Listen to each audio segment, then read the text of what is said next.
जय जय रघुवीर समर्थ समर्थ म्हणतात की लोक काय म्हणतील याचा जास्त विचार करू नका, जे आपल्याला चांगलं वाटतंय ते करा असं समर्थ आपल्याला इथे सांगतात। आणि म्हणून समर्थ म्हणतात की लोक तर चांगलं केलं तरी नावं ठेवतात आणि वाईट केलं तरी नावं ठेवतात आणि काहीच नाही केलं तरीही नावं ठेवतात।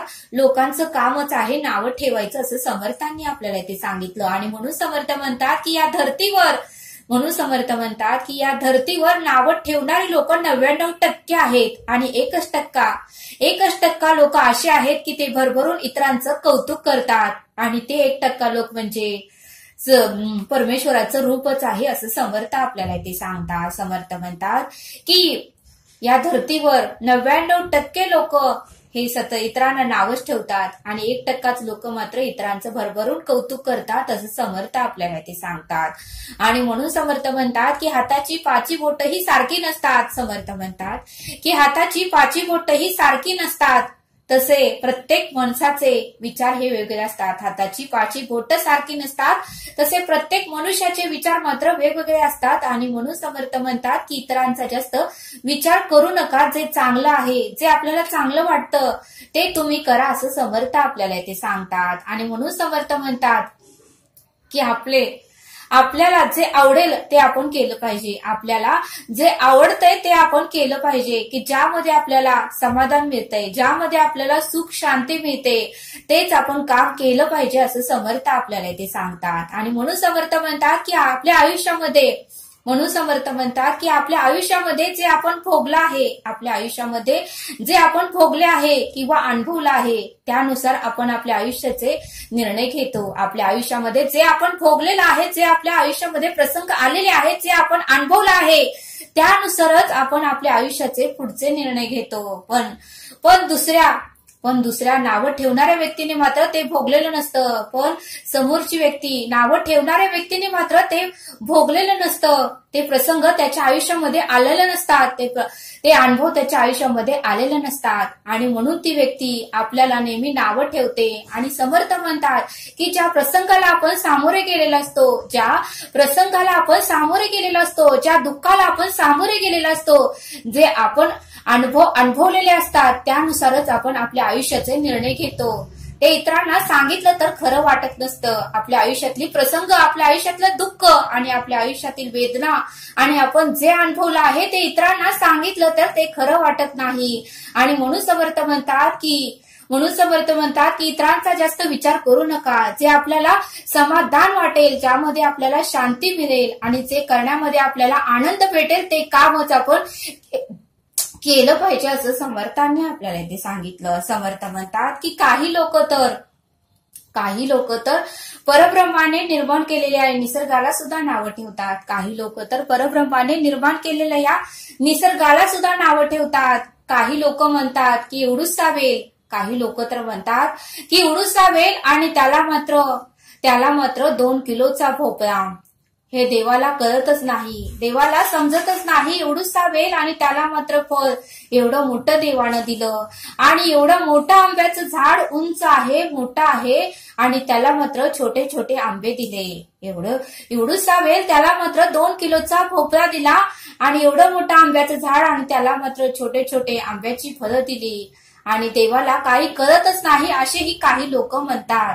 पण ज्यावेळेस ती व्यक्ती आंब्याच्या झाडाखाली झोपायला जाते आणि त्यावेळेस सोसायटीचा वारा सुटतो आणि एक कैरी मात्र त्या झोपलेल्या व्यक्तीच्या डोक्यावर पडते आणि ती व्यक्ती लगेच जागी होते। आणि मग त्याला अनुभव येतो की खरंच परब्रह्माने ही सृष्टी खूपच विचार करून निर्माण केलेली आहे। परब्रह्माने ही सृष्टी खूपच विचार करून निर्माण केलेली आहे आणि हे परब्रह्म, हे ईश्वरा मला क्षमा कर, मी तुला नावं ठेवलं। ह्या ठिकाणी जर भोपळ्यासारखं जर फळ असलं असतं तर आज मी जिवंत राहिलो नसतो। या आंब्याच्या झाडाला जर भोपळ्यासारखं फळ असलं असतं तर मी आज जिवंत राहिलो नसतो, अशी ती व्यक्ती स्वतःच्या मनाला म्हणू लागली। म्हणून समर्थ म्हणतात की परब्रह्माने, या देवाने सर्व काही विचार करूनच ही सृष्टी निर्माण केलेली आहे आणि म्हणून समर्थ म्हणतात की इतरांचा जास्त विचार करू नका. जे आपल्याला आवडेल, जे आपल्याला पटेल, ज्यामध्ये आपल्याला आनंद मिळेल, ज्यामध्ये आपल्याला सुख मिळेल, ज्यामध्ये आपल्याला शांती मिळेल, जे करण्यामध्ये आपल्याला उत्साह निर्माण होईल ते काम आपण केलं पाहिजे असं समर्थांनी आपल्याला इथे सांगितलं. आणि त्यासाठी समर्थ आपल्याला एक बोध सांगतात. समर्थ म्हणतात की समुद्राच्या जवळून एक मुलगा जात होता आणि त्याची चप्पल समुद्राच्या लाटांमध्ये वाहून गेली. त्यावेळेस त्या मुलाला फार वाईट वाटलं आणि त्या मुलाने एक बोर्डवर लिहिलं. त्या मुलाने मात्र एक बोर्डवर लिहिलं की समुद्र हा चोर आहे आणि त्याने माझी चप्पल चोरली आहे. त्या मुलाने मात्र बोर्डवर लिहिलं की समुद्र हा चोर आहे आणि त्याने माझी चप्पल चोरली आहे. आणि मग थोड्याच वेळात त्या समुद्रामध्ये एक जण मासे पकडत होता.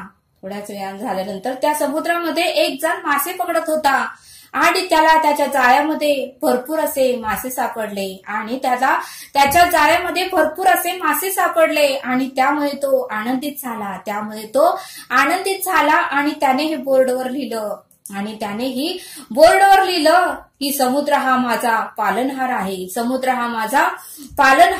आणि समुद्रामुळेच माझं कुटुंब व्यवस्थित चालतंय, समुद्रामुळेच माझा संसार उत्तमाचा चालतोय, सर्व काही मी खर्च या समुद्रातील माशांमुळेच भागवू शकतोय आणि समुद्र हा पालनहार आहे असं त्या व्यक्तीने त्या बोर्डवर लिहिलं.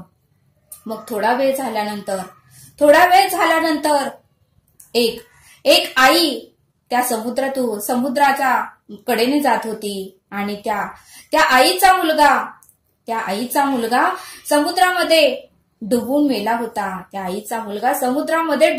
होता. त्यावेळेस त्या मुलाच्या आईला फार वाईट वाटलं की माझ्या मुलाला मात्र समुद्राने मारलं आहे आणि समुद्र हा हत्यारा आहे. त्यावेळेस त्या मुलाच्या आईला मात्र वाईट वाटलं आणि तिनेही समुद्राच्या शेजारी एक बोर्ड लिहिला आणि त्या बोर्डवर लिहिलं की समुद्र हा हत्यारा आहे आणि त्याने माझ्या मुलाची हत्या केली आहे असं तिने त्या बोर्डवर रागाने लिहिलं. आणि मग थोडा वेळ झाल्यानंतर अर्धा एक तास झाल्यानंतर तेथून एक आजोबा फिरत जात होते. समुद्राच्या कडेनेच एक आजोबा फिरत जात होते आणि फिरत जात असतानाच त्यांना हिऱ्याची अंगठी मिळाली. फिरत जात असतानाच खाली त्यांना हिऱ्याची अंगठी सापडली आणि त्या आजोबांनी हिऱ्याची अंगठी उचलली आणि समुद्राला सांगितलं की समुद्र हा दान देणार आहे आणि समुद्राला सांगितलं की समुद्र तू दान देणार आहे. आणि त्यावेळेस त्यानेही बोर्डवर आजोबांनी लिहिलं की समुद्र हा दानशूर आहे आणि त्याने मला हिऱ्याची अंगठी भेट दिली आहे. समुद्र हा दानशूर आहे आणि त्याने मला हिऱ्याची अंगठी भेट म्हणून दिली आहे, दान म्हणून दिलेली आहे. मग समर्थ काय म्हणतात की या बोधातून आपल्याला हेच शिकायला मिळतं. समर्थ काय म्हणतात की या बोधातून आपल्याला हे शिकायला मिळतं की लोक आपल्याबद्दल चांगलं कमी आणि वाईट जास्त बोलतात. लोक आपल्याबद्दल चांगलं कमी मग वाईट जास्त बोलतात आणि म्हणून समर्थ म्हणतात की आपलं काम फक्त करत राहा. म्हणून समर्थ म्हणतात की लोक काही ना काहीतरी बोलतच राहणार, आपण वाईट वाटून घ्यायचंच नाही. लोक काही ना काही बोलतच राहणार, आपण मात्र वाईट वाटून घ्यायचंच नाही. आपलं काम मात्र आपण करतच राहायचं आणि उत्तम करत राहा, फळ हा ईश्वर देणारच आहे. उत्तम करतच राहा, फळ ईश्वर देणारच आहे. आणि म्हणून समर्थ म्हणतात की ज्याच्या दृष्टी खालून गेले ऐसे काहीच नाही उरले. म्हणून समर्थ म्हणतात की ज्याच्या दृष्टी खालून गेले ऐसे काहीच नाही उरले. आणि म्हणून समर्थ म्हणतात की आपल्याला वाटतं की आपण चांगलं काम केलेलं किंवा वाईट काम केलेलं कोणीही पाहत नाही, पण परब्रह्म ईश्वर आपल्या हृदयातच आहे. तो त्याची नोंद क्षणाक्षणाला असतेच, आपल्या कर्माची नोंद त्याच्याकडे क्षणाक्षणाची असते. आणि म्हणून समर्थ म्हणतात की आपण आपलं काम उत्तमाचं करतच राहायचं, ते पाहणारा परब्रह्म पाहतच असतो. आणि म्हणून समर्थ म्हणतात की ज्याच्या दृष्टी खालून गेले ऐसे काहीच नाही उरले असं समर्थांनी आपल्याला इथे सांगितलं. आणि म्हणून समर्थ म्हणतात की कुठलंही काम करताना, कुठलाही निर्णय घेताना आणि कुठलंही आपल्याला नवीन जर काम करायचं असेल तर आपण आपल्या मनाने निर्णय घ्यावा.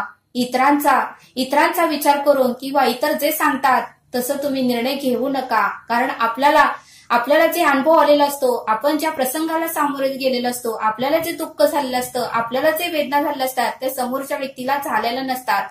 त्यांचा दुःखाचा प्रकार वेगळा असतो, आपल्या दुःखाचा प्रकार वेगळा असतो. आणि म्हणून समर्थ म्हणतात की आपल्या अनुभवानुसार, आपल्या प्रसंगानुसार, आपल्या त्रासानुसार, आपल्या वेदनानुसारच आपण आयुष्याचे निर्णय घेतो. आणि म्हणून समर्थ म्हणतात की लोक काय म्हणतील याचा विचार करू नका. कारण कुठलाही निर्णय घेतला तर त्याला सामोरे शेवटपर्यंत आपल्यालाच जावे लागतं. आणि म्हणून समर्थ म्हणतात की आपल्याला जे योग्य वाटेल तेच आपण केलं पाहिजे, असं समर्थांनी आपल्याला इथे सांगितलं. तरी आता आपण येथेच थांबूया. जय सद्गुरू. धन्यवाद.